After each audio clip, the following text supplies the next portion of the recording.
MSV ஐயாவுடைய பாடல்கள் தெரிஞ்சவங்க எல்லாருக்குமே ஏஆர் ரஹ்மான் சார் தெரியும்.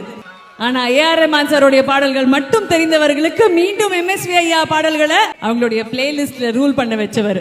எம்எஸ்வி ஐயாவுடைய குடும்பத்தினரே வந்து மெல்லிசை மன்னர் எங்கள் தந்தை, மெல்லிசை இளவரசர் தான் உங்கள் திவினேஷ் அப்படின்னு சொன்னாரு. எங்கள்னு சொல்லல, உங்கள் திவினேஷ்னு சொன்னாரு. Please put your hands together, ladies and gentlemen, for the title winner, Divinesh, everybody.